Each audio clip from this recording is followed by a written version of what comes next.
Perfecto. ¿Cómo están? Buenas noches. Es un gusto para mí estar con ustedes. Lamentablemente no los puedo escuchar. Me imagino que es un problema del Zoom, no sé, pero ya para mañana tendré solucionado este tema. Bien. Entonces, bueno, les cuento un poquito de cuál es la lógica y la mecánica, diremos así, de cómo va a funcionar nuestra sesión de hoy noche y de mañana tarde.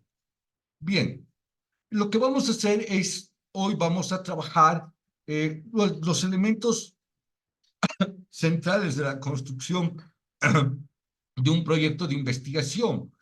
Es decir, la idea central es de la construcción del tema de investigación, la construcción de las variables de la investigación, la pregunta de investigación, el objetivo general, los objetivos específicos y las preguntas secundarias. Obviamente, el problema de investigación. Ese es el desarrollo que vamos a tener hoy en la sesión de hoy. Y previo a eso, quiero tener primero una conversación con ustedes y poder conversar un poquito sobre una entrada más epistemológica porque no se trata, las metodologías de investigación no se tratan únicamente de cómo se construye un problema o cómo se construyen los objetivos, sino pasa fundamentalmente por comprender la mirada epistemológica que estamos llevando adelante en nuestra investigación. Yo me afinco fuertemente, yo trabajo desde la fenomenología, soy un hombre que desarrolla sus investigaciones desde el modelo fenomenológico, lo cual va a explicar precisamente unas ciertas características cualitativas de mi trabajo de investigación. Bien, entonces, luego de que hagamos esta larga, no larga, voy a intentar hacerlo lo más reducido posible. Eh, Luego de esto, la idea es de que ustedes hoy noche o mañana en la mañana, no sé, puedan trabajar en la construcción de su tema y de su pregunta de investigación mínimamente. Esperemos, perdón, que logren llegar a los objetivos eh, para que mañana, en la sesión de la tarde de mañana, pues revisemos un poquito esto que ustedes van a trabajar esta noche o van a trabajar mañana en la mañana. Podemos revisar unos 2 o 3 ejemplos de alguno de los compañeros que quiera compartir con nosotros su trabajo. Y mañana, pues ya trabajaremos lo que son los aspectos ya más de el diseño metodológico, es decir, las características metodológicas del modelo de investigación, si esta va a ser una investigación de carácter cualitativo o de carácter cuantitativa. Ok. Entonces, como no los puedo escuchar, por favor, cualquier pregunta, escríbala en el chat. Yo voy a estar atento a sus preguntas para respondérselas. Bien, entonces empecemos.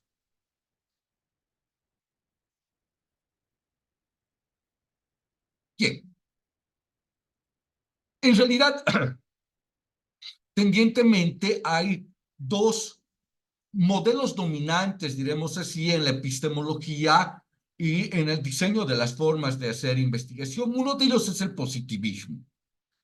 El positivismo tiene una característica muy particular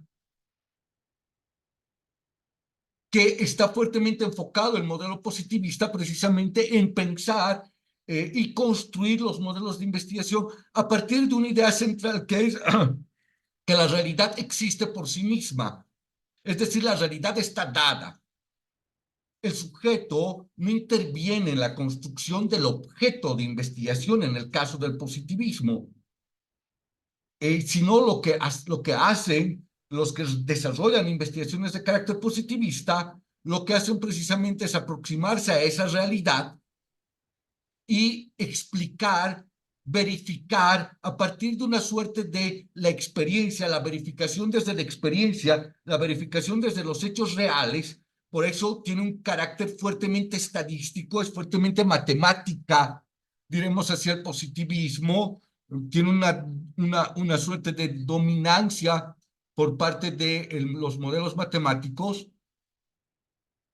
donde precisamente lo que pretende hacer el modelo positivista es explicar este mundo empírico. Explicar este mundo empírico a partir de un posicionamiento de distanciamiento del objeto de investigación, es decir, de ese elemento que está en la realidad.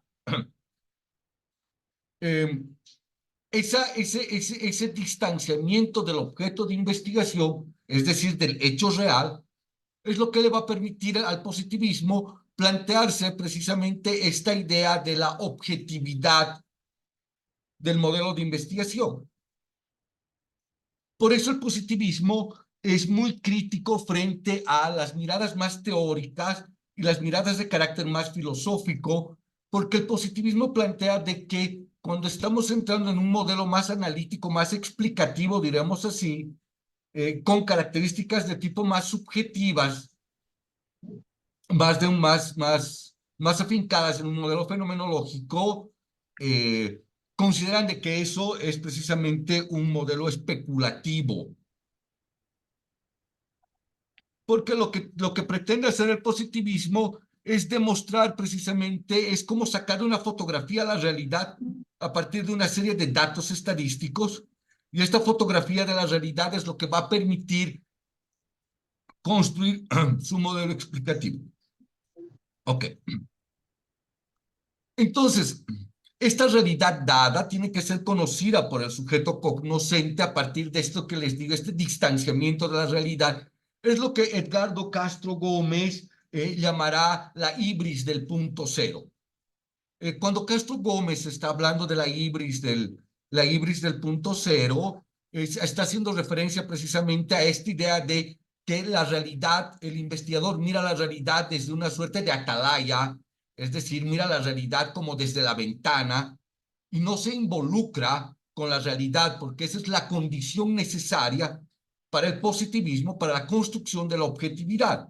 Entonces, ¿qué es lo que hace? ¿Qué es lo que en lo que se centra el modelo positivista? Es en encontrar el método para poder explicar, controlar, predecir los acontecimientos que se están dando en la realidad. Entonces, es un modelo, diremos así, son estos modelos matemáticos, estadísticos, que logran sacar una suerte de tendencias de comportamiento. Por ejemplo, un modelo positivista clásico son los modelos electorales, o sea, los que hacen cálculos electorales, tendencias de voto, por ejemplo. Bien, este modelo positivista precisamente es el que vamos a plantearnos cuando construimos una pregunta de investigación desde un modelo positivista. Va a responder a un modelo cuantitativo, es decir, vamos a mirar cantidades, por eso es cuantitativo, y vamos a plantearnos las preguntas de investigación desde un anclaje medible, diremos así.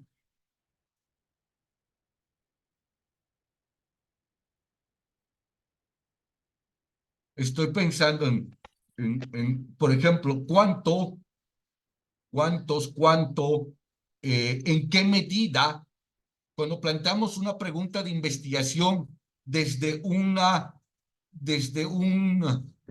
argumentación como el en qué medida, estamos planteando ya en sí misma un modelo positivista de investigación, porque estoy planteando en qué medida A afecta sobre B. Entonces voy a medir la relación causal, y esta medición de la relación causal se la logra a partir de un modelo, diremos, más matemático, más estadístico. ¿Sí me entendieron? ¿Sí me acompañan con esta idea?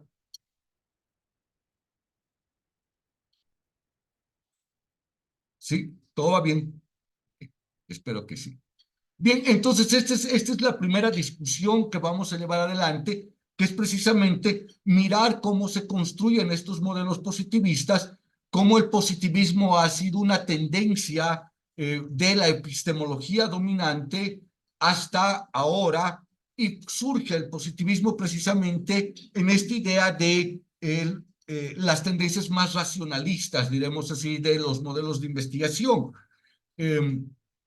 Está claramente marcada el surgimiento del positivismo por el surgimiento de la filosofía mecanicista que surge con Galileo, el hecho de pensar de que el mundo es medible, el mundo funciona como un sistema físico, es decir, es una suerte de reloj. Y es en este surgimiento de Galileo que después será obviamente ratificado con el pensamiento de Descartes y con Kant y todos ellos que van a plantear precisamente esta idea de el modelo de la racionalidad, esta idea del cogito ergo sum, o sea, pienso luego existo, esta idea del cogito ergo sum y la separación entre el cogito y la res consciente es lo que va a definir el pensamiento positivista. Eh, y este pensamiento positivista, como les decía, precisamente se ancla en esta idea de pensar desde la racionalidad, porque el positivismo, cuando surge el positivismo, está rompiendo precisamente con toda la mirada más teológica, con toda esta tradición del pensamiento teológico, que es a partir de la teología que va a explicar precisamente cualquier acontecimiento, cualquier fenómeno que vaya a acontecer es explicado a partir de la Biblia, es explicado a partir de una relación más vinculada con los elementos más sacros, diremos así, con los elementos religiosos, Dios, etcétera, que era la tendencia dominante anterior al positivismo. Si ustedes deben acordarse, me imagino, han debido escuchar o leerlo o haber visto en alguna película o de pronto, esta idea de que a Galileo lo intentan quemar, ¿verdad? Y Galileo tiene que retractarse cuando él va a afirmar precisamente que el centro del universo no es el mundo, que los planetas y el Sol no giran alrededor del mundo, del planeta Tierra en este caso, sino el planeta Tierra gira alrededor del Sol y esto va a contrariar precisamente el pensamiento teológico porque se está quitando la centralidad del hombre y se está quitando la centralidad de Dios en la reflexión filosófica. Se está quitando la centralidad de Dios en el planteamiento explicativo, que es lo que hace la epistemología. Entonces, cuando estamos hablando de construir un modelo de investigación, estamos hablando de epistemología fundamentalmente, de modelos epistemológicos. Entonces, por esta afirmación que hace Galileo, precisamente le obligan, la iglesia le obliga a que se retracte, ¿verdad? O sea, o se retractaba o lo quemaban. Así de simple. Entonces, es este pensamiento de Galileo lo que se conoce como la filosofía mecanicista, el surgimiento del pensamiento mecanicista, lo que va a dar paso al positivismo. Y por eso el positivismo, al estar fijado precisamente en estos modelos físicos y matemáticos, va a pretender o va a construir su modelo explicativo acercándose a la realidad como si fuese una cosa distante. La realidad está por fuera del sujeto. El sujeto no interviene en la construcción de la realidad. Un árbol es un árbol y no hay ningún tipo de intervención o no hay ningún tipo de reflexión por parte del investigador en la construcción del modelo de investigación, es decir, del objeto de investigación.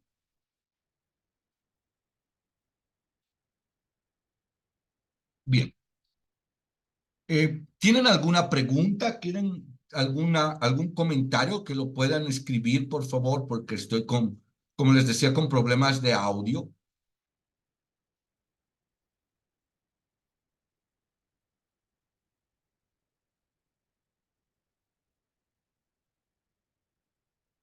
Ok, bien.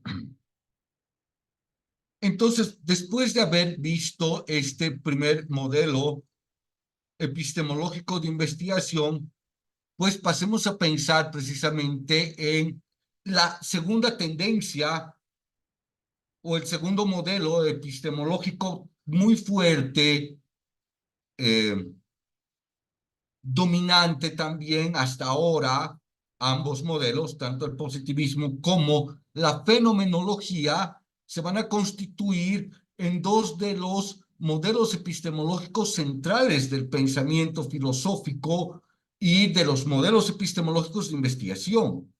Obviamente, después de esto, vendrán otra serie de diseños, diremos así, epistemológicos, como la hermenéutica, que nace de la fenomenología, como las tendencias racionalistas que nacen del positivismo, como el pensamiento crítico, que también nace del modelo más fenomenológico, diremos así, más vinculado a esta idea del pensamiento crítico del materialismo histórico, más vinculado a una reflexión más centrada en Dilthey, por ejemplo. Pero a ver, para no irnos por las ramas,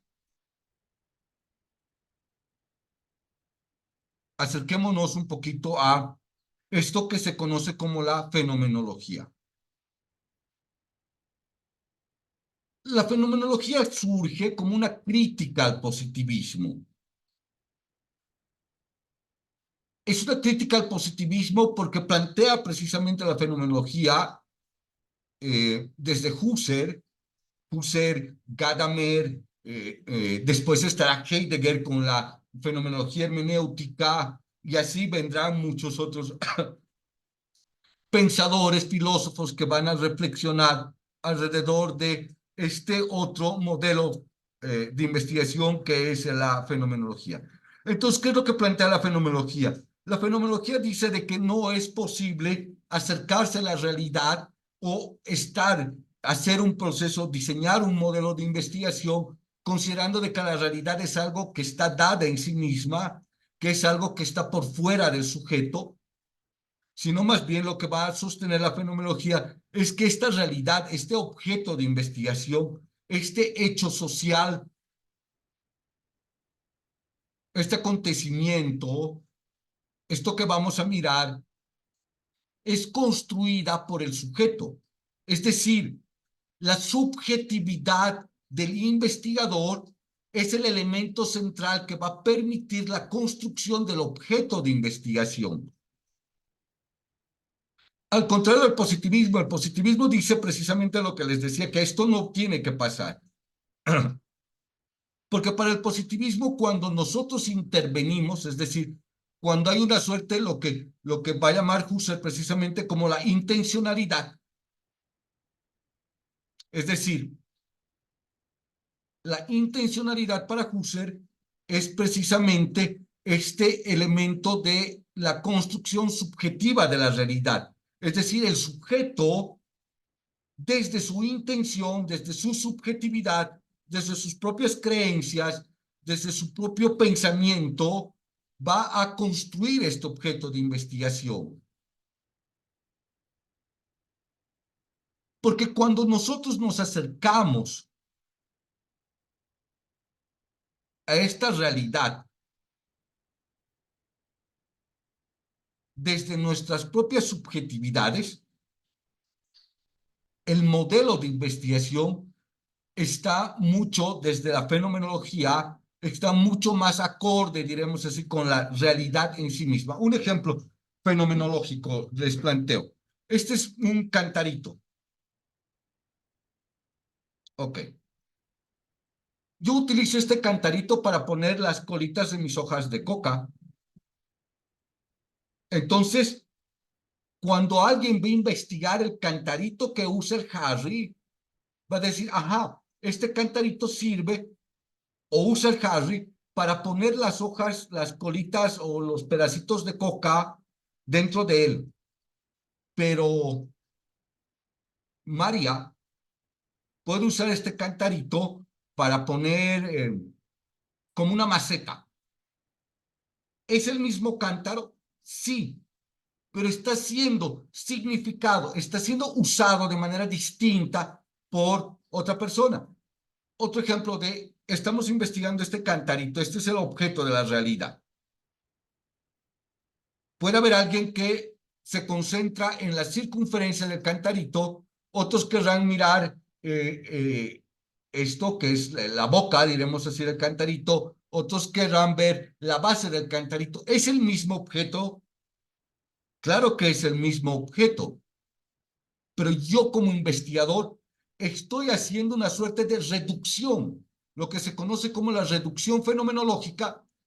Estoy haciendo una suerte de reducción para aproximarme precisamente desde una mirada más intuitiva, desde una mirada de querer entender cómo se dan las cosas, cómo se construye el sujeto desde una perspectiva histórica también, para poder definir precisamente cuál es el sentido que el Harry o que la María o que Pedro le atribuyen a ese objeto. ¿Sí me logran entender?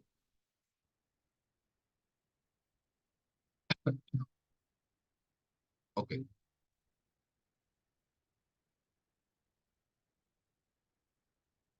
Entonces, si el positivismo pretende sacar una radiografía de la realidad y explicar la realidad desde una mirada estadística, diremos así, o sea, medir la realidad, la fenomenología lo que pretende hacer, al contrario del positivismo, es entender el contenido esencial de esa realidad.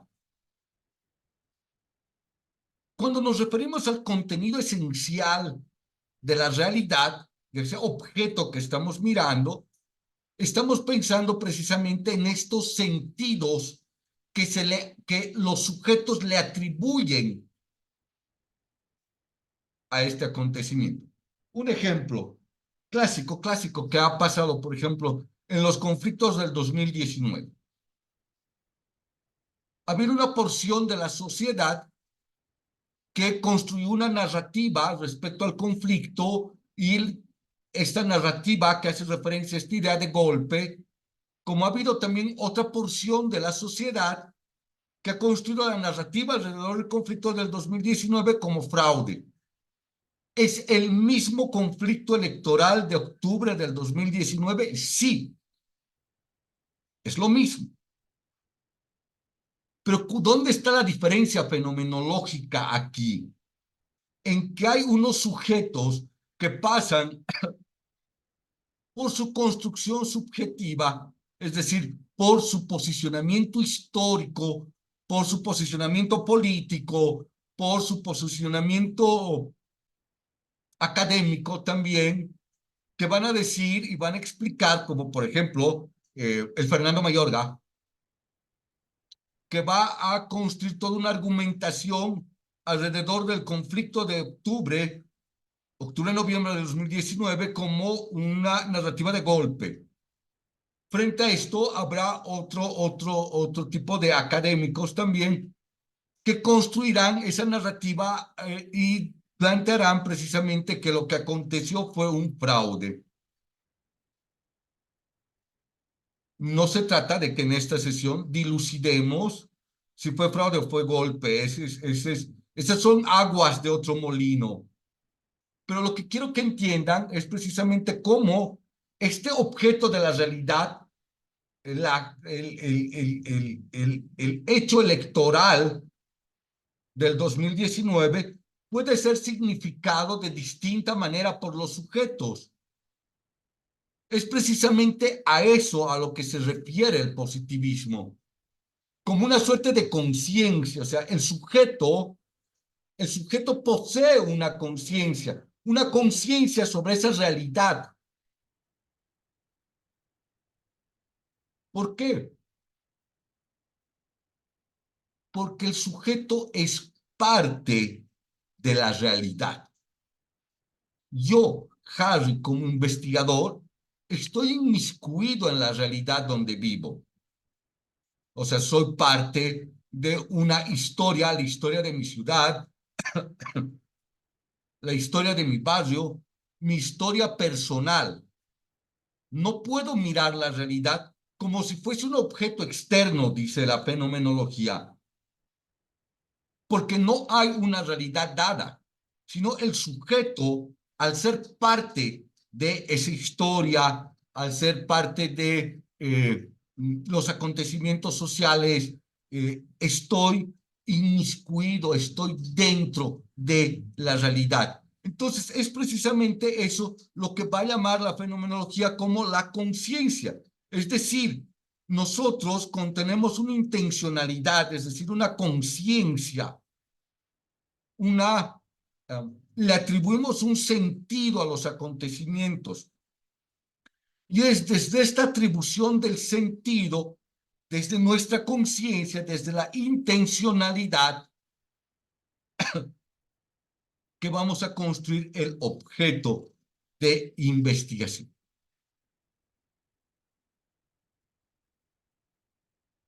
¿Sí sí me siguen?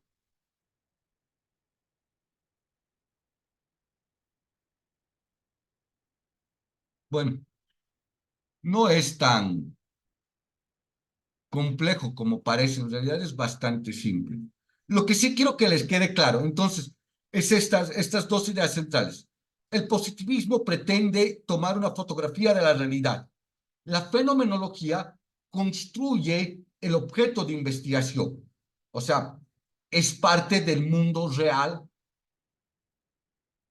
el sujeto es parte de este mundo, por tanto va a participar en el proceso de construcción de su objeto de investigación. Por eso la fenomenología se centra mucho y reflexiona mucho a partir de estos modelos más cualitativos, porque la fenomenología, como después vendrá la hermenéutica, y la fenomenología hermenéutica, van a plantear precisamente que lo que intentamos comprender los que hacemos fenomenología es el sentido que le atribuyen los sujetos a la realidad en la que viven. Es decir, ¿qué significado tiene para el sujeto eh,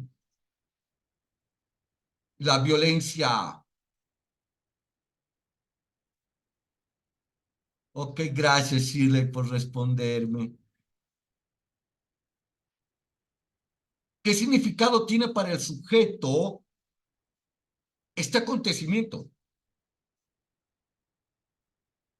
¿Qué significado tuvo la justa electoral de octubre del 2019 para unos y para otros? De eso se trata, de entender precisamente el sentido que le atribuye el sujeto a un acontecimiento social, a un hecho social.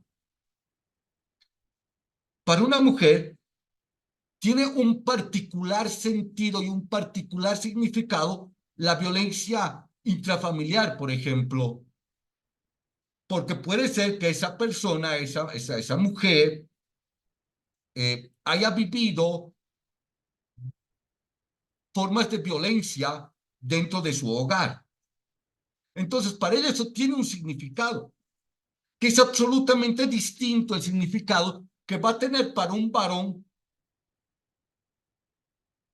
que es el sujeto, por ejemplo, que ejerce violencia.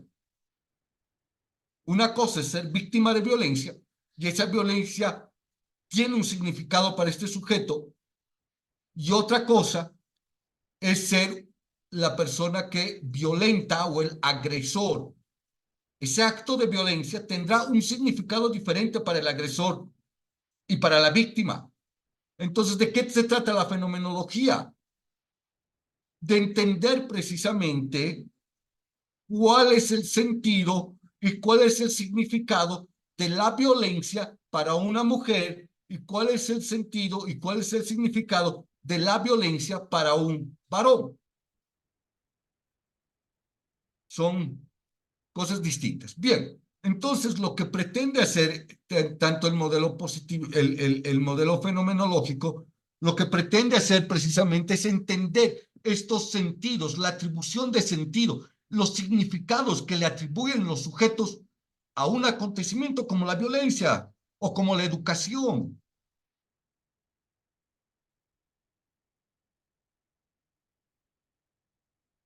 Ok, Por eso es cualitativa. Por eso estamos pensando, cuando pensamos desde la fenomenología, entender las cualidades del fenómeno social, los sentidos, el significado. Por eso los fenomenólogos trabajamos mucho alrededor de la palabra, alrededor de, por ejemplo, la representación de las imágenes, la fotografía. O sea, la fotografía como la fotografía. No estoy hablando de la fotografía de la realidad como plantea el positivismo. No estoy hablando de una fotografía familiar, por ejemplo.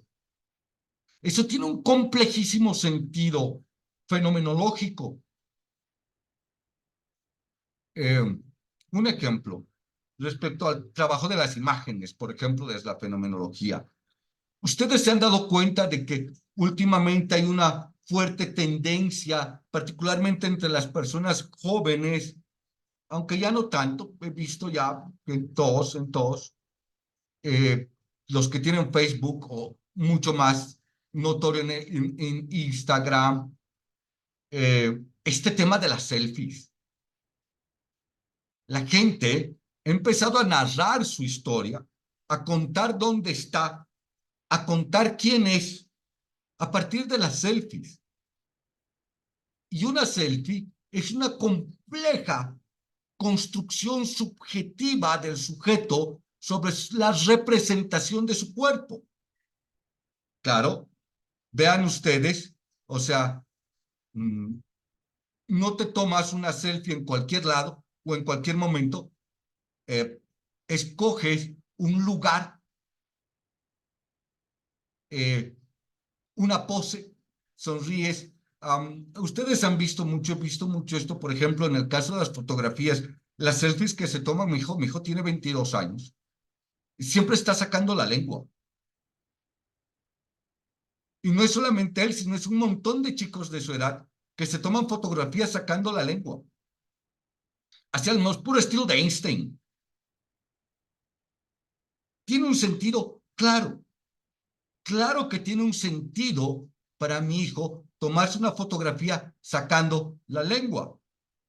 O símbolos como, por ejemplo, ponen sus manos así, las separan, hacen como de Mr. Spock. eh, Todo eso tiene sentido. Entonces, cuando nos acercamos a la investigación desde un modelo fenomenológico, estamos precisamente entendiendo cuál es el sentido que le está atribuyendo el sujeto a esa imagen. ¿Por qué se va a tomar una foto? Por ejemplo, si me quisiera yo hacer no sé, al interesante, diremos así, pues me voy a tomar una foto, como ustedes ven detrás mío está mi biblioteca, me voy a tomar una foto ahí, agarrando un libro para transmitir la idea de la academia, o sea, para transmitir esa noción de que soy doctor o que soy académico, no sé, que será distinto que tomarme una foto en el gimnasio. Tendrá otro sentido. Entonces, cierro con esto. Entonces, la fenomenología lo que pretende hacer es entender precisamente esta atribución de sentido que le dan los sujetos. Y este sentido que le atribuimos los sujetos a lo que somos, a lo que estamos viviendo, a lo que estamos viendo, eh, no solamente pasa por la palabra, sino también pasa por la imagen. Es decir, la fenomenología va a buscar los sentidos que le atribuye al sujeto en cualquier momento, en cualquier espacio y como se presente. ¿Tienen alguna pregunta sobre estas dos cosas, por favor? ¿O algún comentario? ¿Alguien quiere hacer una crítica a lo que he dicho, que es absolutamente válido? Eh, ¿Ayudarme con la argumentación, que es también súper válido?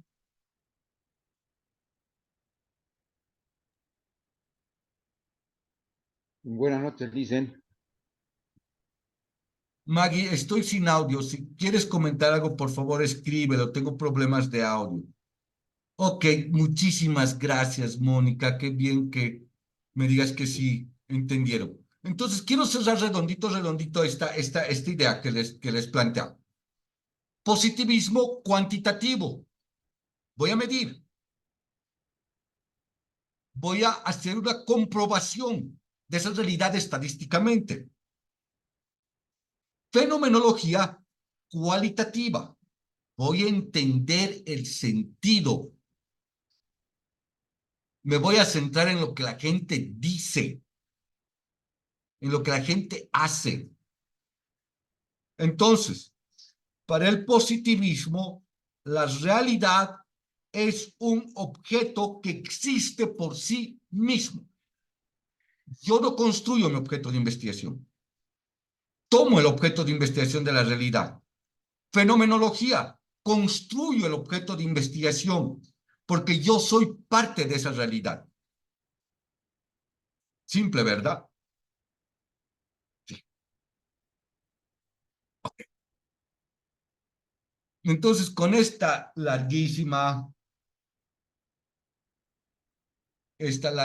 introducción que les hice, que para mí es absolutamente fundamental entender la diferencia entre un modelo positivista y un modelo fenomenológico, que es lo que nos va a permitir precisamente construir nuestra pregunta de investigación. ¿Ok? Entonces, vamos a ir. Vamos a lo que vinimos.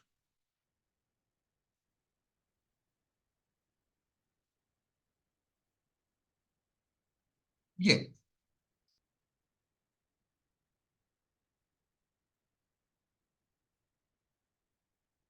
Lo primero que quiero, ya entrando en esta segunda parte de nuestra sesión de hoy, lo que quiero que ustedes comprendan, que es para mí absolutamente fundamental y que suele pasar mucho cuando estamos aprendiendo a construir una pregunta de investigación, es confundir entre,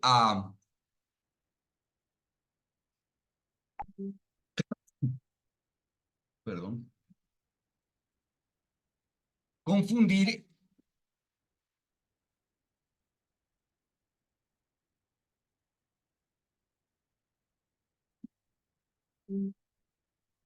perdón, disculpen, voy a hacer algo como cerrar esta cosa que tengo abierta ahí. Un segundo, por favor.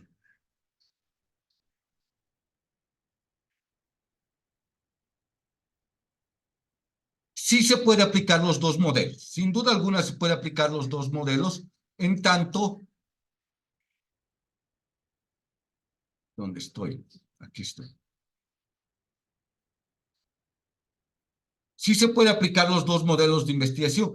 Eso son lo que vamos a ver como los modelos mixtos de investigación. O sea, donde combino un modelo positivista, es decir, hago una prueba estadística, voy a tomar una encuesta, pero también voy a hacer entrevistas. O sea, voy a tomarle una fotografía a la realidad a partir de una encuesta, pero también le voy a preguntar a los sujetos, no será a todos los encuestados, será a una muestra, a una porción, y les preguntaré qué significado tiene para ellos eh, esto sobre lo que he hecho la encuesta. Hago una encuesta sobre eh, cantidad de horas. Voy a medir, por ejemplo, en el caso de, por ejemplo, una investigación sobre educación, la cantidad de horas que utiliza un sujeto para hacer sus tareas. Entonces, aplicaré una encuesta a un universo de 100 personas, por ejemplo, y sacaré una frecuencia, es decir, una tendencia media, donde diré, el 40% de los jóvenes entre los 18 y los 20 años ocupan 1 hora al día para estudiar. 20% ocupa 2 horas, 10% ocupa media hora, y el resto del tiempo están viendo su teléfono. Ok. Ese es un modelo positivista. Pero también le preguntaré al sujeto, haciéndole una entrevista, ¿por qué usas tan poco tiempo? ¿Por qué le dedicas tan poco tiempo a los estudios? Entonces él me dirá, porque me parece súper aburrido, porque me canso muy rápido, porque me da sueño cuando estoy haciendo mis tareas, etcétera. Ven, entonces sí se puede, Maggie, sí se puede combinar ambos modelos. Pero eso vamos a mirarlo con detalle mañana, precisamente, cuando estemos viendo los modelos cuantitativos y cualitativos, o sea, el diseño del modelo de investigación. Entonces, volvamos, por favor. Sí, espero haberte respondido, Maggie. Sí te respondí.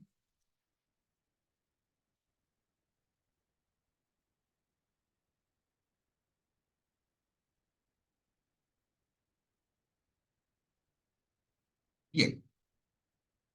Entonces, como les decía, hay una diferencia central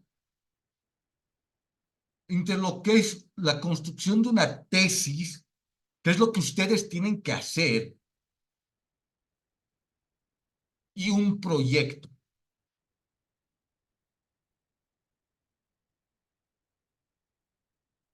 Perfecto, Maggie, mil gracias por responder. Y un proyecto, una tesis, una investigación, que es en lo que estamos ahora, una tesis lo que pretende hacer es entender un problema. Es decir, es explicar, dar cuenta, analizar un problema. No busca una tesis, o sea, la finalidad última de una tesis, de una investigación, no es dar una solución al problema.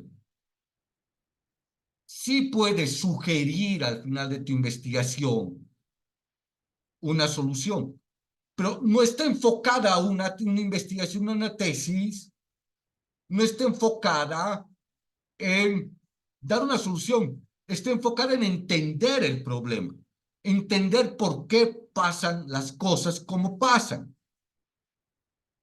entender por qué han habido ciertos sujetos que han interpretado los conflictos de octubre del 2019 como fraude y por qué ha habido otros sujetos que han interpretado los conflictos o el acontecimiento electoral como golpe. No es dar una solución a eso, es entender el fenómeno. Un proyecto, al contrario, un proyecto, lo que pretende hacer, la finalidad de un proyecto es dar una solución al problema. Es decir, un proyecto implica acciones. Eh, Tenemos un problema de agua en Cochabamba. Bueno, sequía en general en toda Bolivia. Entonces, un proyecto dirá lo que tenemos que hacer es perforar pozos, eh, terminar de hacer la conexión eh, de tuberías de Misicuni para que toda la zona sur de Cochabamba pueda tener agua.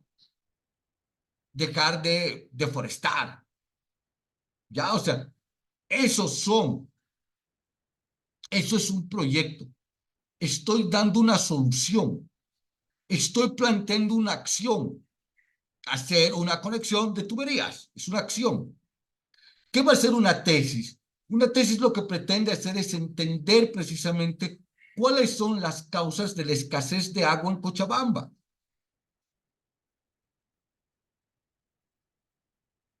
Puede haber muchas causas, problemas medioambientales, eh, problemas de políticas públicas respecto a la provisión de agua potable para ciertas zonas de Cochabamba. ¿Sí me entienden? Una tesis pretende entender un problema. Un proyecto pretende dar soluciones a un problema. ¿Qué es lo que vamos a hacer nosotros? Es entender un problema, no dar una solución a un problema. Son caminos diferentes, son rutas separadas. ¿Sí se entendió esto?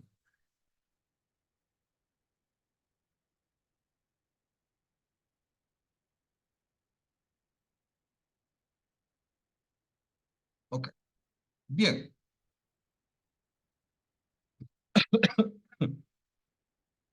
Entonces, ¿qué es lo primero que tenemos que hacer cuando estoy construyendo una investigación? Lo primero que tengo que hacer,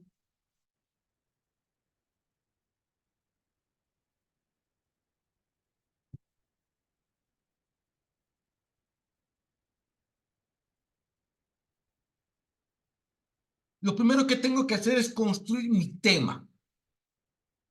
¿Qué es? Ah, ok, hay alguien en el chat. Gracias, Shirley.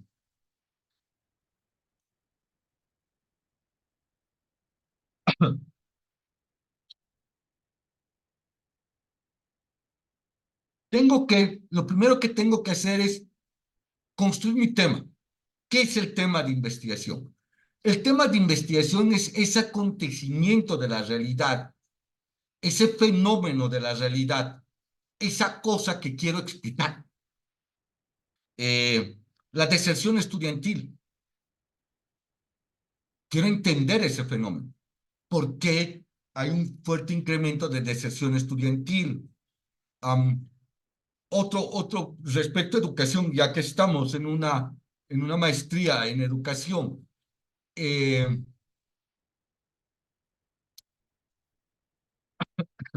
¿Por qué los jóvenes están ahora tendiendo a estudiar más carreras técnicas que carreras de licenciatura? Quiero entender ese fenómeno. Entonces, ¿qué es lo que hago? Ese universo, ese universo, porque hay miles de fenómenos respecto a la educación, por ejemplo, la violencia de género, eh, los procesos políticos, eh, agua, no sé. El mundo está lleno de problemas. Entonces, ¿qué es lo primero que tengo que hacer? Reducir ese problema. Entonces, voy a buscar ese objeto, ese tema. ¿Desde dónde? Desde mi realidad. Esto que llamo la realidad en sí misma. Es decir, volvamos, por eso les digo, volvamos a la fenomenología desde mi intencionalidad. Porque al Harry le interesa entender los problemas de deserción estudiantil, pero a Maggie le interesa entender eh, la violencia al interior de las aulas, por ejemplo. Entonces, ¿de dónde parto? Parto de mí mismo, de esta observación de la realidad. Entonces, para hacer esto, puedo utilizar dos mecanismos que no van uno en contra del otro, son complementarios o pueden funcionar de manera independiente. Mi percepción personal,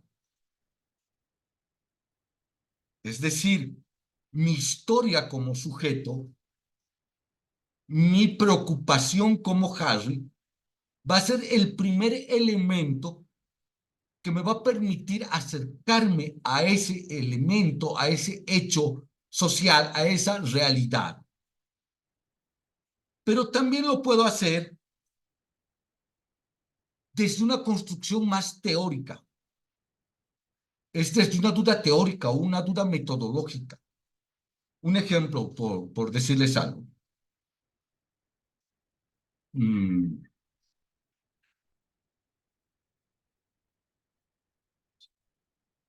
¿Por qué en las ciencias sociales y en las ciencias humanas no se ha investigado con la suficiente profundidad las representaciones del cuerpo, por decirles algo. Eh, entonces cuando digo eso, ¿por qué en las investigaciones en Bolivia no hay un trabajo suficiente y abarcativo para hablar sobre las representaciones corporales, las selfies, por ejemplo? Hay muy poco escrito sobre las selfies. Es un vacío teórico, es un vacío metodológico. Estoy partiendo para construir mi tema de investigación desde un vacío teórico y metodológico. Estoy diciendo, no hay suficientes investigaciones sobre este tema. ¿Eso qué significa? Que he revisado la literatura que existe sobre ese tema. Pero también estoy partiendo, como les contaba, esto de que mi hijo se toma selfie sacando la lengua,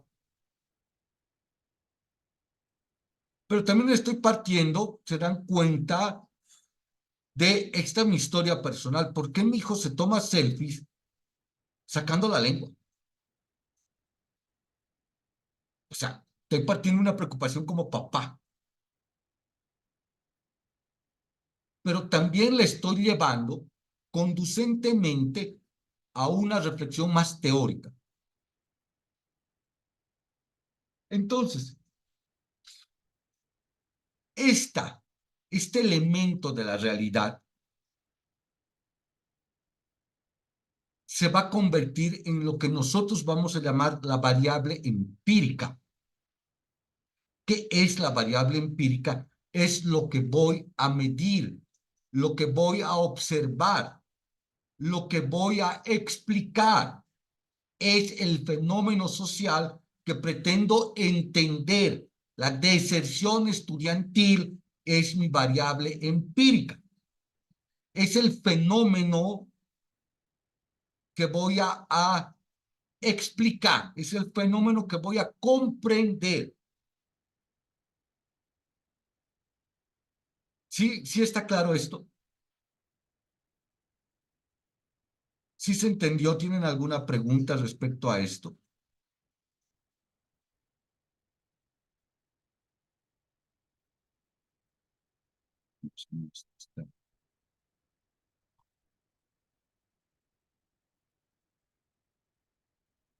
Es absolutamente fundamental que este primer elemento quede lo suficientemente claro. Entonces, les reitero, el, oh my God, el tema de investigación es ese elemento de la realidad en sí misma.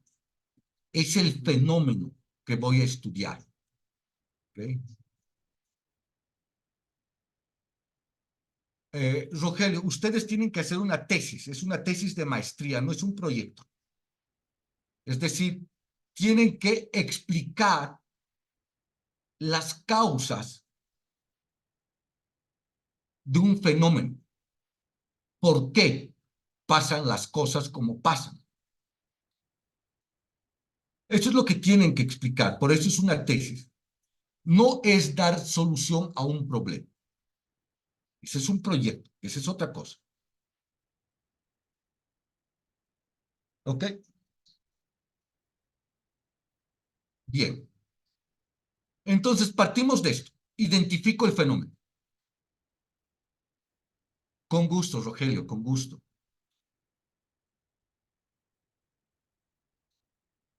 Explico un fenómeno.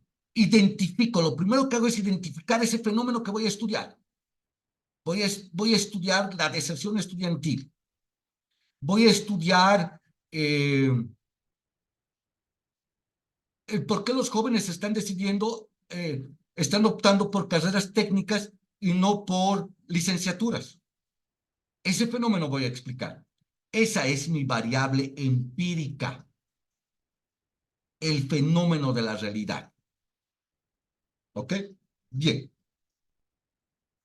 Lo primero que hago entonces es definir qué voy a estudiar. Tema. y después voy a construir los primeros dos elementos que hacen a una pregunta o un problema de investigación.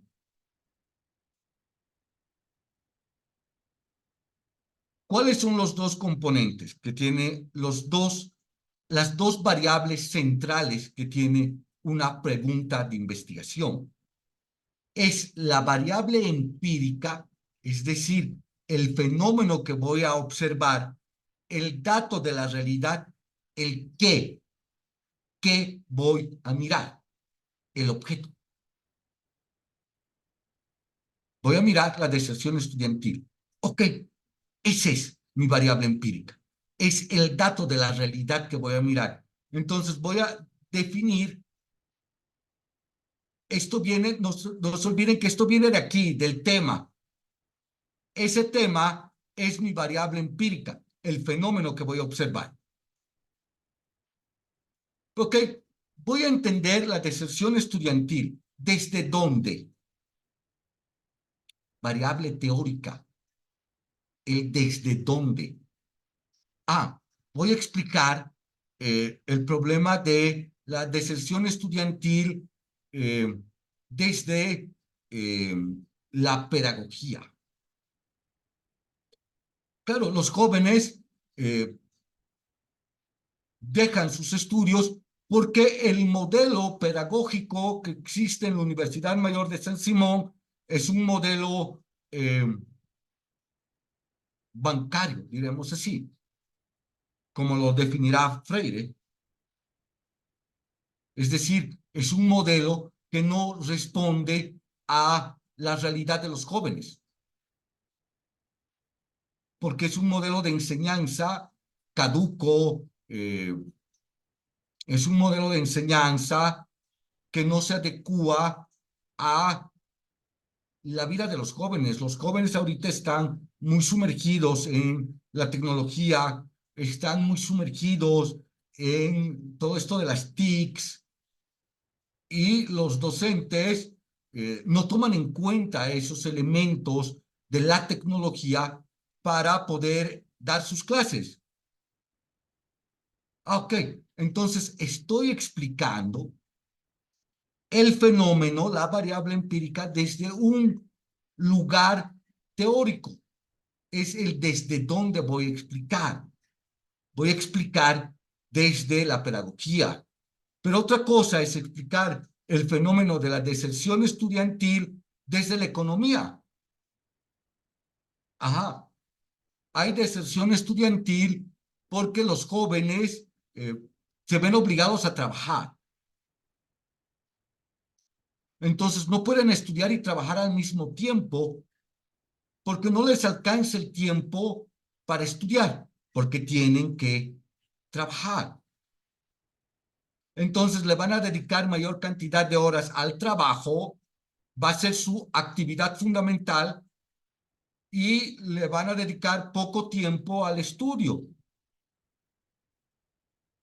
¿Es el mismo fenómeno de deserción estudiantil? Sí, pero se dan cuenta que estoy explicando desde dos lugares teóricos distintos. Una es los procesos de enseñanza-aprendizaje, ¿ok? Deserción estudiantil desde los modelos más pedagógicos. Otra cosa es deserción estudiantil y economía, jóvenes trabajando. El mismo fenómeno, sí, explicado desde otra atalaya, desde otro nodo teórico, sí. Entonces, la primera relación que construyo es la relación entre el qué y el desde dónde. ¿Qué voy a mirar? ¿Desde dónde voy a explicar? ¿Sí, sí les quedó claro esto? ¿Sí entendieron esto?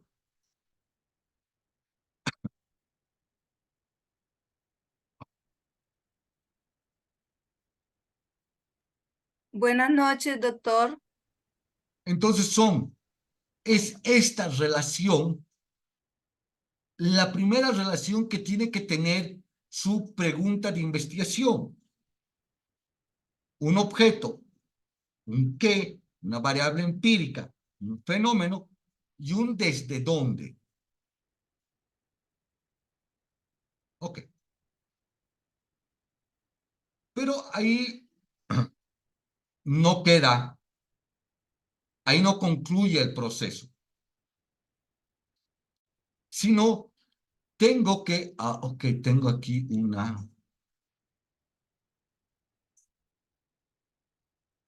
Gracias por ayudarme, Mariluz. Creo que eres Mariluz, ¿verdad?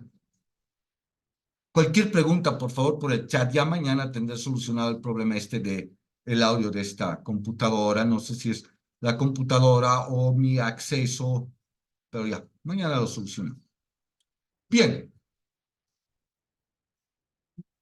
un sujeto. Ok,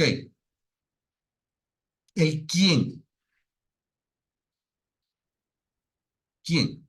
Ok, voy a estudiar el fenómeno de la deserción estudiantil eh, en los jóvenes entre los 18 y los 20 años. Ok, es un sujeto. Es un quién. Son jóvenes entre los 18 y 20 años. Otra cosa es decir, voy a estudiar la deserción estudiantil entre mujeres. eh,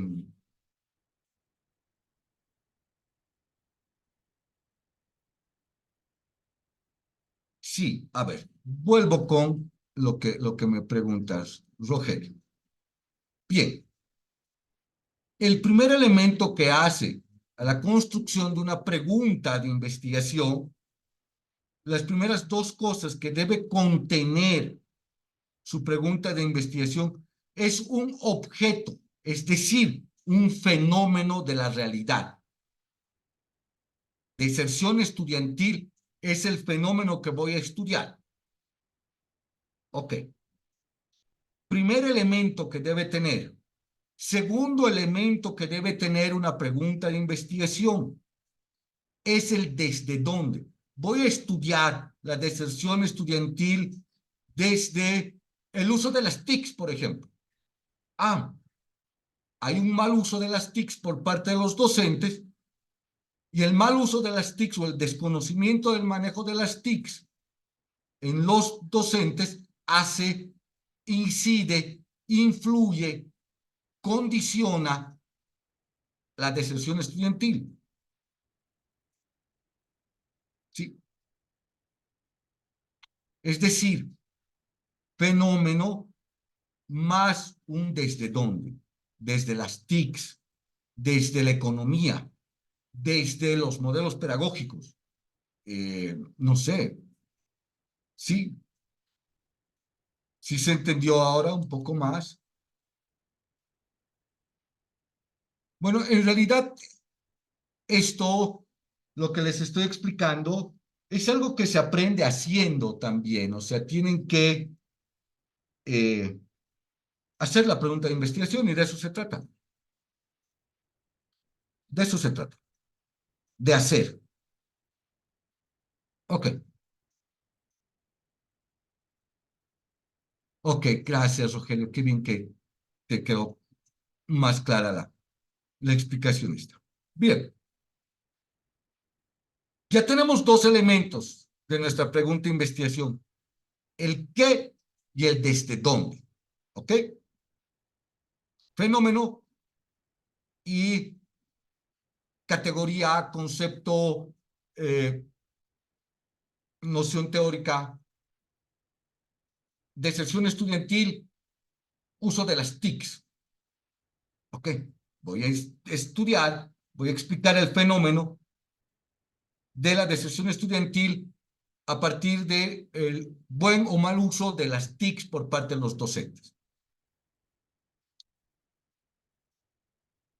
Pero no puedo estudiar la deserción estudiantil, porque tendría que estudiar la deserción estudiantil en que toda la gente, muy grande, muy grande. Entonces voy reduciendo. ¿Cómo hago los procesos de reducción? Ubico un sujeto, digo, ajá, quiero entender la deserción estudiantil en los jóvenes entre los 18 y 20 años. Quiero entender la deserción estudiantil entre mujeres, madres solteras. Quiero entender la deserción estudiantil entre personas adultas entre los 50 y 60 años. Ok, estoy definiendo un sujeto, un quién. Jóvenes, mujeres, personas mayores, ¿ok? Son lo que vamos a llamar como estos actores sociales. Ya, bien. Entonces ya tenemos el objeto, que, el desde dónde y el quién. Pero, ok, deserción estudiantil en jóvenes entre 18 y 20 años y el uso de las TICs. La pregunta se va planteando así: ¿cómo el mal uso de las TICs incide en la deserción estudiantil entre jóvenes entre 18 y 20 años? ¿Ven cómo se está construyendo una relación causal? Pero ahorita vamos a ver eso con más detalle. Ok, pero ¿dónde? Jóvenes entre 18 y 20 años, ¿dónde? En La Paz, en Cochabamba, en Santa Cruz.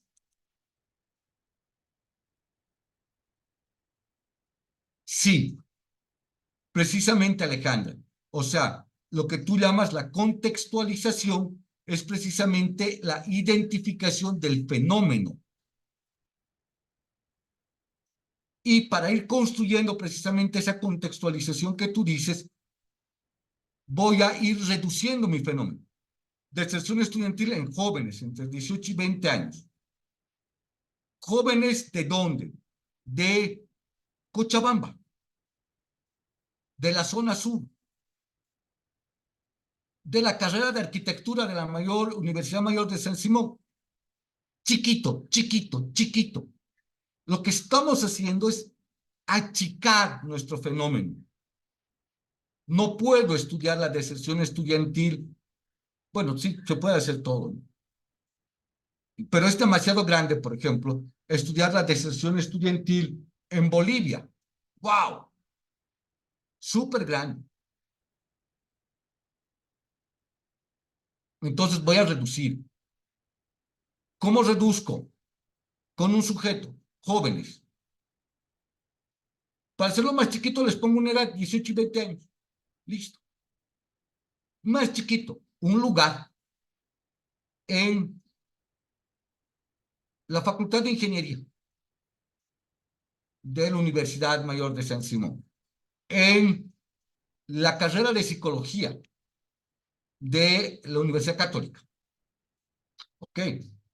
Deserción estudiantil, TICs, jóvenes entre 18 y 20, en la carrera de Psicología de la Católica. Entonces, ¿qué? ¿Desde dónde? ¿Quién? ¿Dónde? Y el último es el corte temporal. ¿Ok? ¿A qué me refiero con el corte temporal? Me estoy refiriendo precisamente a hacer una reducción más, que es la reducción temporal. Voy a estudiar la deserción estudiantil y el uso de las TICs, cómo el uso de las TICs ha incidido en la deserción estudiantil entre jóvenes entre 18 y 20 años de la carrera de Psicología de la Universidad Católica de Cochabamba entre el año 2020-2021. Ok, ¿qué pasó el 2020? Cuarentena. Todos nos vimos obligados a utilizar la tecnología, es decir, a utilizar las TICs para dar clases.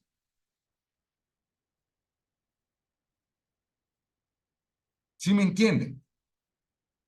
Otra cosa, es decir, voy a estudiar este fenómeno el 2023. El 2023 ya las clases son presenciales. La incidencia del uso de las TIC va a ser menor que en la época de pandemia. Es decir, cuando defino mi corte temporal, ya lo que estoy haciendo es ubicar mi problema en un acontecimiento histórico. Una cosa es estudiar deserción estudiantil, uso de las TICs. En los años de la pandemia, cuando estábamos encerrados, el 2020, donde todos tienen que pasar clases en su teléfono, en su computadora o donde sea, pero en su casa. Y otra cosa es estudiar el fenómeno de la deserción estudiantil el 2023, cuando las clases son presenciales. Entonces, la definición del tiempo tiene que ver precisamente con el acontecimiento histórico. ¿Qué pasó en ese momento? No es una definición de mi corte temporal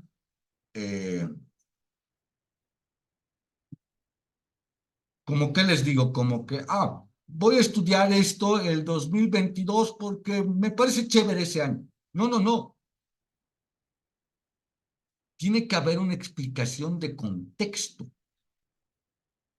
Que eso después vamos a ver mañana, cómo estos elementos se van a ir traduciendo precisamente en lo que se va a llamar la justificación de la investigación. Pero bueno, ahora para lo que tienen que hacer es un trabajo muy chiquito, que es precisamente la construcción de una pregunta de investigación. Veamos, sí se entendió esto. A ver, veamos, avancemos un poquito más. Y ya vamos a ir cerrando las ideas. Ok, pero toda pregunta, o sea, ya tenemos el qué, el fenómeno, el desde dónde, el quién, el dónde y el cuándo. Pero tiene que haber un adjetivo interrogativo que relacione estas dos variables. Tiene que haber un cómo. ¿Cómo A influye en B? ¿Por qué A incide de esta manera sobre B? ¿De qué manera el comportamiento de A afecta en B? ¿Qué factores hacen que A condicione a B? ¿En qué medida A afecta a B? Es decir, tienen que construir, tienen que utilizar un adjetivo interrogativo que construye una relación causal, es decir, causa-efecto, la relación causal entre estas dos variables. Entonces, diré aquí cómo el uso de las TICs incide en la deserción estudiantil. A. ¿Cómo A influye en B? ¿En qué medida las condiciones económicas de los jóvenes entre los 18 y 20 años de la zona sur de Cochabamba influye en la deserción estudiantil entre los años 2021-2023? ¿Por qué escojo ese corte histórico? Porque muchos jóvenes han perdido a su familia a consecuencia del COVID y han tenido que asumir roles de responsabilidad económica en sus hogares, ¿cierto? Ok. Entonces, es fundamental que este adjetivo interrogativo relacione estas dos variables de manera causal, causa-efecto. ¿Ok? ¿Por qué utilizamos estos? ¿Cómo? ¿Por qué? ¿De qué manera? ¿Qué factores? ¿En qué medida?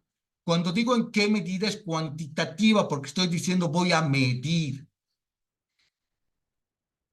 porque son precisamente adjetivos de proceso, es decir, de relación causal de variables. ¿Cuáles son adjetivos interrogativos descriptivos? ¿Cuánto? ¿Dónde? ¿Quiénes? Eh, ¿Cuántos jóvenes han desertado? ¿Cuántos jóvenes entre los 18 y 20 años han abandonado sus estudios? 20, listo, se acabó la tesis. No. ¿Cómo el uso de las TICs incidió en la deserción estudiantil? Ah, entonces, en la tesis tendré que explicar todos los factores que hacen mal uso de las TICs, mal acceso a la tecnología, mala conexión en Internet, etcétera. Ok. Veamos completo el mapa. Este es adjetivo interrogativo: cómo, por qué, de qué manera, qué factores, en qué medida. Variable empírica: fenómeno, deserción estudiantil. Esto se describe. Variable teórica: uso de las TICs. Sujeto: jóvenes. Lugar: la zona sur de Cochabamba. Tiempo: 2020-2021. Esto es lo que tiene que tener su pregunta de investigación. ¿Qué es lo que intentamos entender con una investigación? Esta relación causal, esta relación causa-efecto. ¿Cómo A influye en B?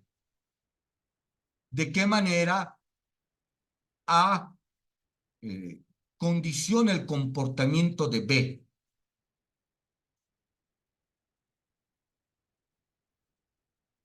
¿Tienen alguna pregunta, por favor, o comentario?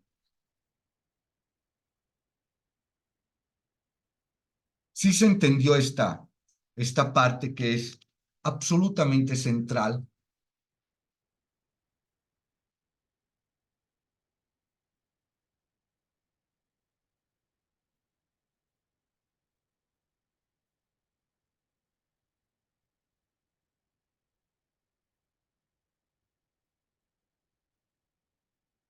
Ok, gracias, Rogelio. Gracias por responderme. Qué bien que me estén entendiendo. Ahora, sin duda alguna, mañana con ustedes vamos a revisar sus preguntas, porque esto se aprende haciendo, no escuchándola al Harry como un desquiciado hablando. Esto se aprende haciendo, chicos, compañeros, colegas. Bien, adjetivo interrogativo que construye la relación causal. Causa-efecto, causa-efecto, todo el tiempo causa-efecto, un sujeto, un lugar y un tiempo. Ok,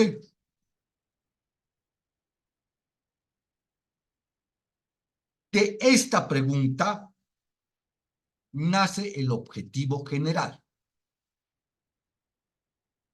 Un objetivo general, queridos, queridas, compañeros, compañeras, colegas,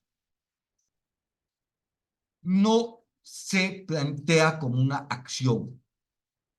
Es decir, una acción es,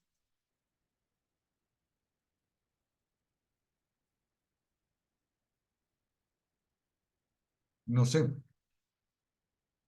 una acción es cambiar. Una acción, en nuestra pregunta, ¿cuál podría ser? Una acción podría estar vinculada a cierta forma de transformación, o sea, eh, cambiar. eh, voy a desarrollar un manual de uso de las TICs para disminuir la deserción estudiantil. Ese no es un objetivo de una tesis.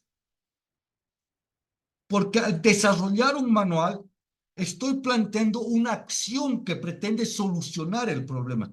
Y no. El objetivo general de una tesis es entender, dar a conocer, explicar un fenómeno. Entonces, ¿qué voy a utilizar? Verbos de conocimiento. Voy a analizar, voy a comprender, voy a entender, voy a explicar, voy a determinar. A ver, cómo el uso de las TICs ha influido en la deserción estudiantil de los jóvenes entre los 18 y 20 años de la zona sur de Cochabamba entre los años 2020 y 2021. ¿Ok? ¿Qué voy a hacer? Voy a analizar cómo el uso de las TIC ha incidido en la deserción estudiantil de los jóvenes entre los 18 y 20 años de la zona sur de Cochabamba entre los años 2020 y 2021. El ejercicio es súper simple, compañeros.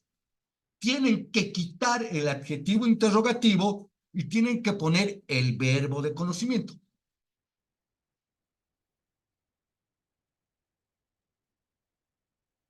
¿De qué manera el uso de las TIC influyó en la deserción estudiantil? Entonces voy a explicar la incidencia, la influencia, la incidencia del uso de las TIC en la deserción estudiantil.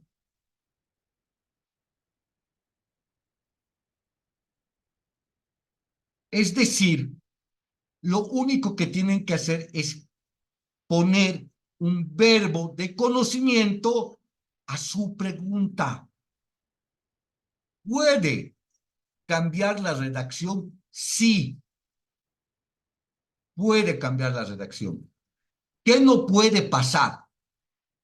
Que alguno de estos elementos desaparezca. Que la relación causal de variables cambie.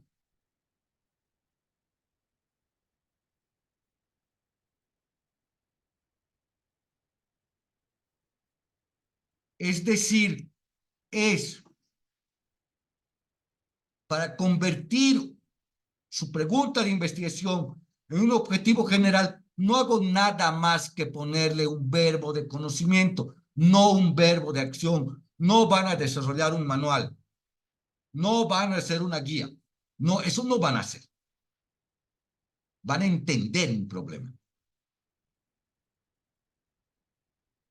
¿Sí? ¿Sí, sí me siguen? ¿Sí me entendieron? Sé que es viernes, sé que es tarde, sé que es primer viernes de mes, de carnavales, pero prestémosles un poquito de atención a esto, por favor. ¿Sí me lograron entender cómo es qué es lo que tiene que pasar?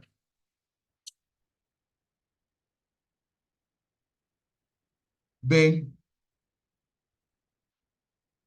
son los mismos elementos. No puede, nunca jamás. Si aquí estoy hablando de manzanas en mi pregunta, no puedo hablar de duraznos en mi objetivo general. Los dos son frutas, sí, pero la manzana es una cosa y el durazno es otra cosa. Si aquí estoy hablando de jóvenes, aquí no puedo hablar de personas de la tercera edad. Tienen que la misma pregunta, solamente ponerle un verbo. ¿Sí me entendieron? Que alguien diga algo, por favor.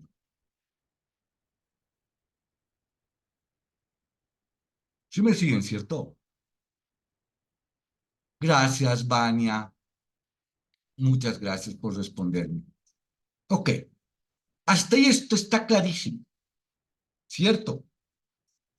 Esta diapositiva, sin duda alguna, se las voy a Se las voy a pasar, le voy a pasar por el WhatsApp a Mariluz,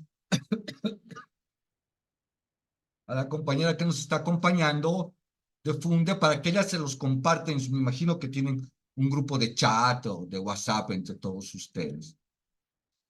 Gracias, Silvia. Mil gracias. Bien.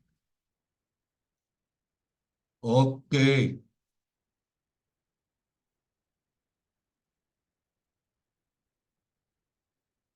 Las preguntas secundarias. Esta es mi problema de investigación, la pregunta central de mi tesis. ¿No ve?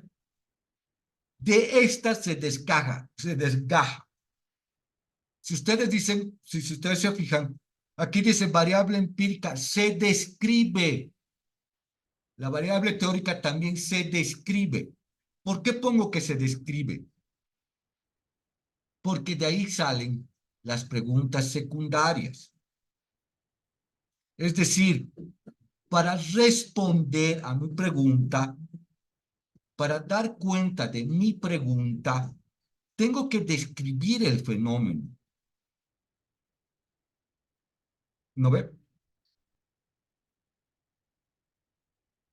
Entonces, ¿de dónde sale la descomposición de la variable empírica? O también puede ser de la variable teórica o de ambos.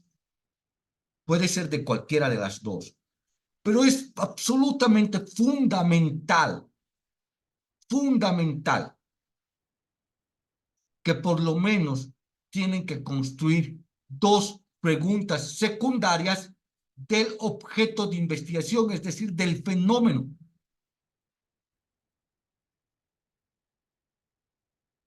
Entonces diré, por ejemplo,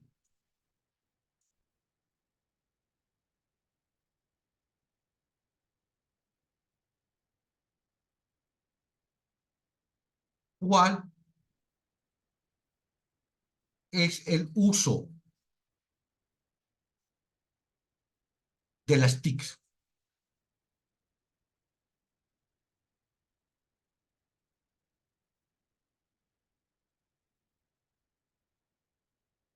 Entre los jóvenes entre los 18 y 20 años, ¿quiénes son los más propensos a dejar sus estudios?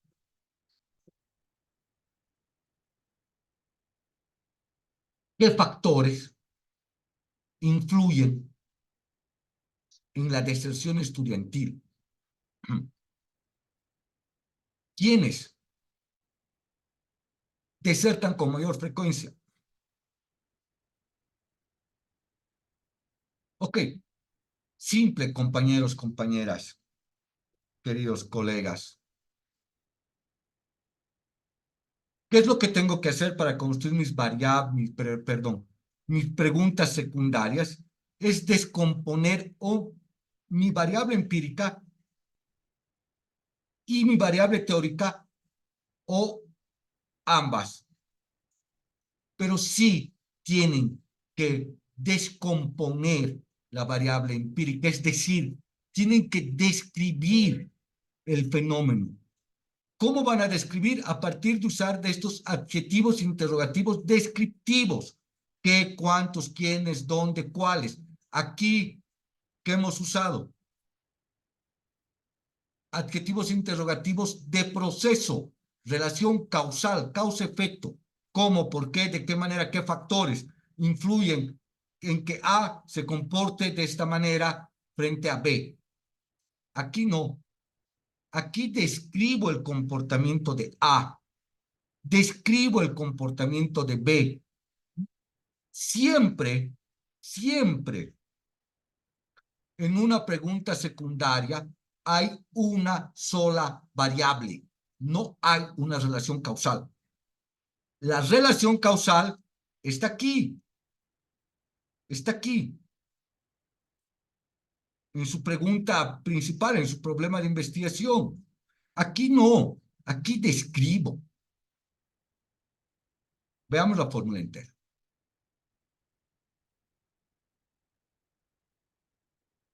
Adjetivo interrogativo.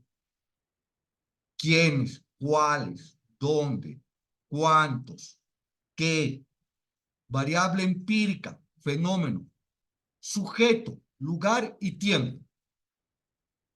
Mismo sujeto, mismo lugar, mismo tiempo.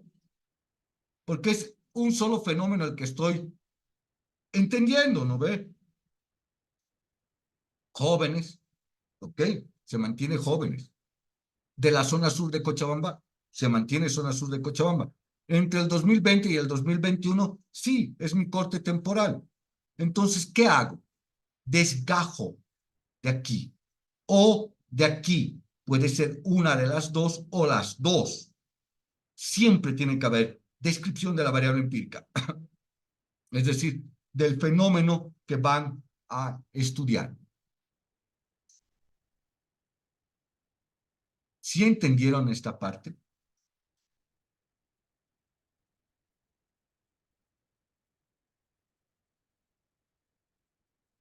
Se logra entender qué es, cómo tiene que funcionar el mecanismo, cómo funciona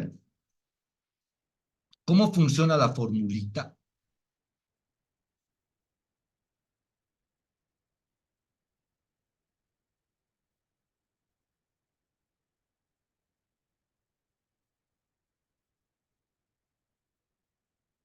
Ok, gracias. Bien, ok. ¿De dónde salen los objetivos específicos? Si aquí mi objetivo general es poner un verbo a mi pregunta principal, aquí es lo mismo, es ponerle un verbo descriptivo a mi pregunta secundaria. ¿Qué factores? ¿Cuál fue el uso de, cuál fue el uso que, a ver, otra, qué plataformas usaron los docentes de psicología para dar sus clases? ¿Qué factores incidieron en el uso de la tecnología? ¿Qué factores incidieron en la deserción estudiantil entre los jóvenes, entre los 18 y 20 años de la zona sur de Cochabamba, entre los años 2020 y 2021? ¿Qué factores?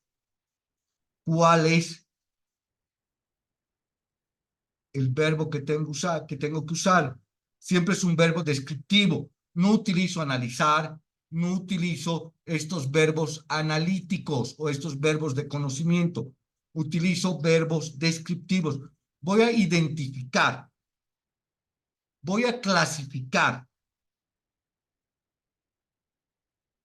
voy a describir, voy a describir los factores que incidieron en la deserción estudiantil. Voy a identificar eh, qué plataformas utilizaron los docentes en el proceso de enseñanza. O sea, es súper simple, compas. Es la misma operación. Lo único que cambia es el adjetivo interrogativo descriptivo por un verbo descriptivo. Identificar, clasificar, categorizar, describir.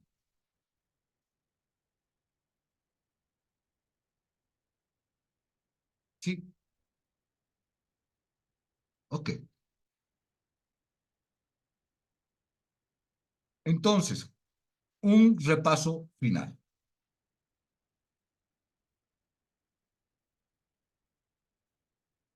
¿Qué es lo central en una tesis? Lo primero que tengo que hacer, lo primero que tienen que hacer para mañana, porque mañana en la sesión vamos a revisar unos cuantos ejemplos de ustedes para que en ese ejercicio de revisar, en ese ejercicio de conversar, pues van a ver cómo se van a ir ajustando las ideas, ¿ok? ¿Qué es lo primero que tengo que hacer entonces? Identificar mi fenómeno. Es decir, definir mi variable empírica. ¿Qué voy a estudiar? ¿Qué fenómeno de la realidad me interesa explicar? Luego, digo, ajá, digo, ya sé qué voy a explicar. La deserción estudiantil. Ok, pero ¿desde dónde voy a explicar? Ah, desde el uso de las TICs. Ah, ok. Variable empírica. ¿Qué? ¿Desde dónde? ¿En quiénes? Ah, jóvenes, más específico, 18, 20 años, mujeres.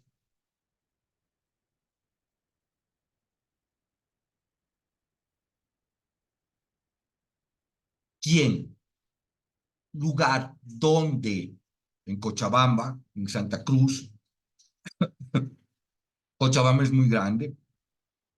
Entonces, ah, recortaré mucho más y diré, ah, ok, en, en la zona norte, en la zona sur, en Queruqueru, en, no sé, en el Alto de La Paz,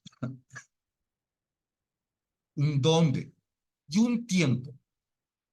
¿En qué corte temporal?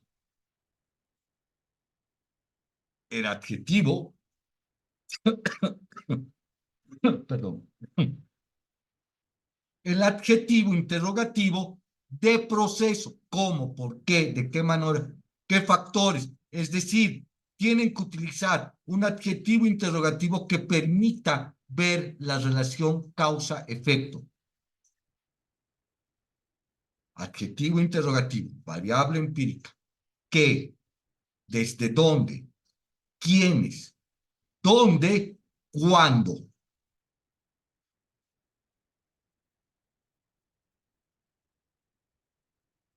El objetivo general, perdón, es la pregunta, los mismos elementos de la pregunta. Le pongo un verbo de conocimiento.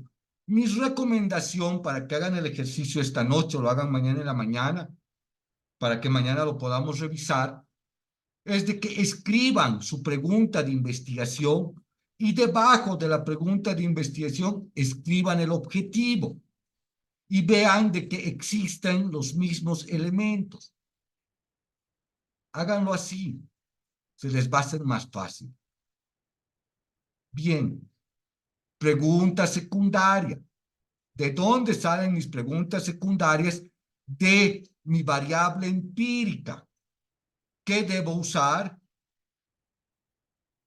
Debo usar verbos, perdón, adjetivos interrogativos de carácter descriptivo.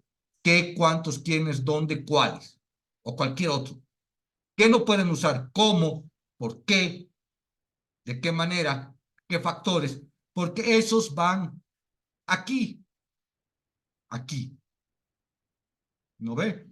Estos, los de proceso, van en la pregunta principal.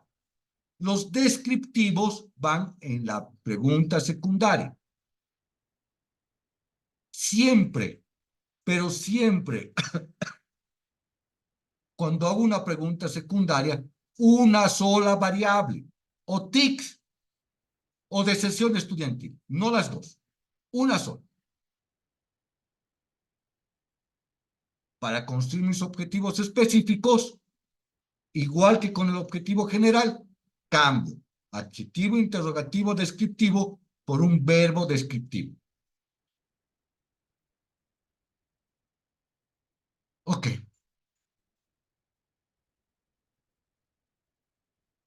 ¿Tienen alguna pregunta, algún comentario respecto a esto?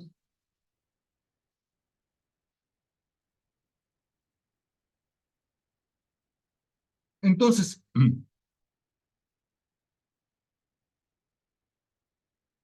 ¿qué es lo que tienen que hacer para mañana?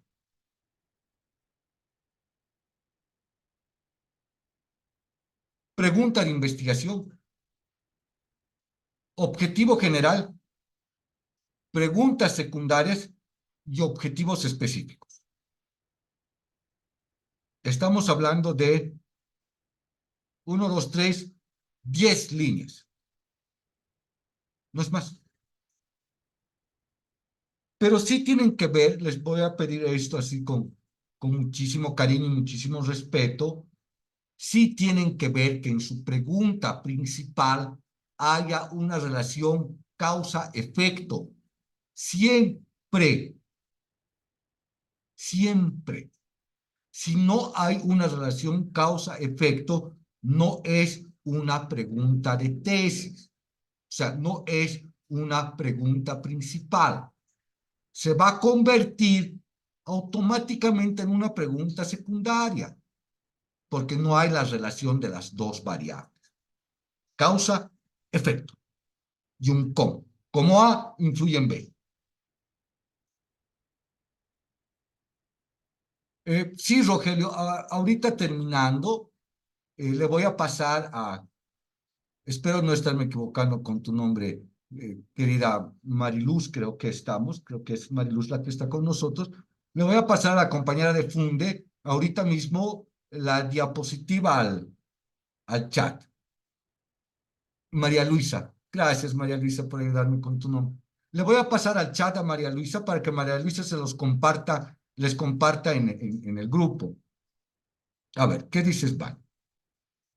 En el tema de los objetivos específicos, ¿tiene límite de dichos objetivos específicos? Normalmente se recomienda entre 4 hasta 5 preguntas secundarias. Si hay 5 preguntas secundarias, hay 5 objetivos específicos. No se olviden que cada pregunta secundaria se tiene que convertir en un objetivo específico. Entonces, se recomienda entre 4 y 5 preguntas secundarias y objetivos específicos que se corresponden uno al otro. ¿Tienen alguna otra pregunta?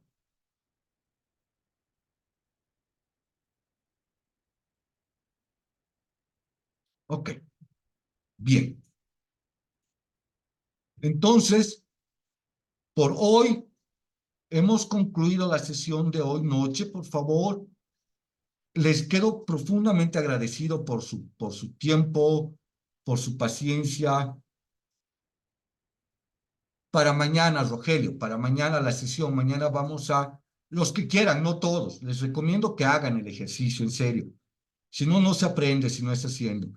Mañana, los que quieran, de manera súper voluntaria, eh, pueden presentar su pregunta, su problema de investigación, su objetivo general, sus preguntas secundarias y sus objetivos específicos, los que quieran. No vamos a alcanzar a revisar todos, obviamente, porque se nos iría todo el día revisando de todos, sino vamos a ver algunos ejemplos para que en la corrección de los ejemplos ustedes entiendan cómo funciona el mecanismo, pero tienen que hacer el ejercicio, por favor.